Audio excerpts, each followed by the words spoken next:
set up, let's say Luke is in my closed guard and he's down on his knees.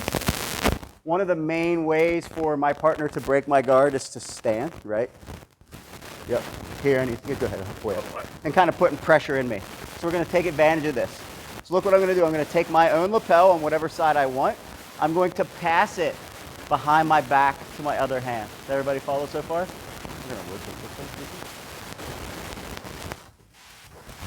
And now I'm going to reach over Luke's ankle like I was going to do an ankle lock, and I'm going to pass the lapel back. Once I'm here, I like to switch the grip if I haven't done it already. Now we're back to the thumbs up grip.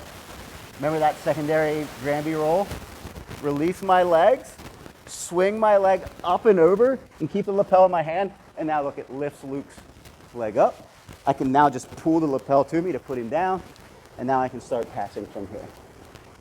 So back in the day, this was also known as the shooting star sweep. I could do this from closed guard and no-gi, where I would just wrap the ankle and backwards roll. Big Jess actually won the New York Open at brown belt with this move in the finals of the absolute. So we know it works in competition, right? So it's the most important. So we're here. My partner does the proper thing as he starts to stand. I pass the lapel underneath, and then I go to here. If I put my thumb to my spine, the grip is going to be proper for me here. I bring it and put my elbow inside of his ankle, so now his leg's trapped. Unlock my legs, and then I'm just swinging like we talked about here, right? It's just that same basic drill that you guys just did. Now his ankle is trapped in here. I start to stand. I put my knee behind his calf, and I start lifting here. Mostly it's probably going to drag him out. If I need to, I can also pass underneath for a little extra sauce. Now I can go like a regular wrestling type single leg finish here. And then I can toe hold using the lapel.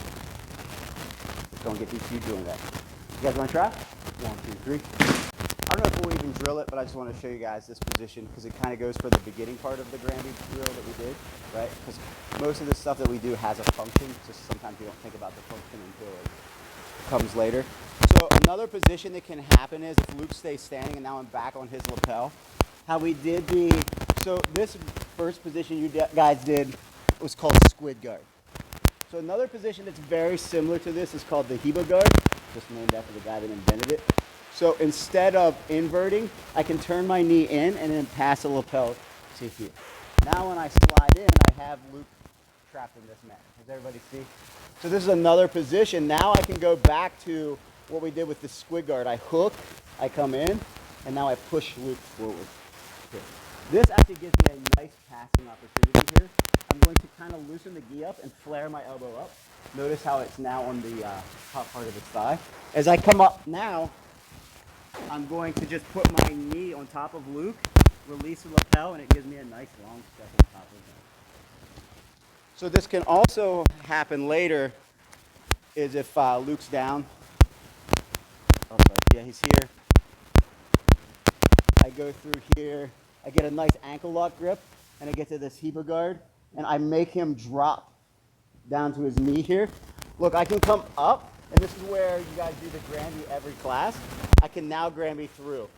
Typically when I do this, if I keep the grip nice and tight, it's going to force, because there's going to be a lot of pressure on Luke, it's going to force him to roll with me, and I come on top, and now we're in a sweeping position. The other thing I can do from here is when you get better at that technique, I can release the lapel a little bit through here. So I force my partner down here to the side. I come up. If the guy has really, or girl has good balance, maybe I can't sweep him over, but I can start to do this inversion through again and release the lapel, and it's going to give me the back off here. So I can bolo off of this with like a Kiss the Dragon type bolo too. So that's kind of the first Granby drill that we do all the time. And then the technique we did prior to that will be the secondary part of that. So grab a quick drink, we'll get some rolls in. 1, 2, 3.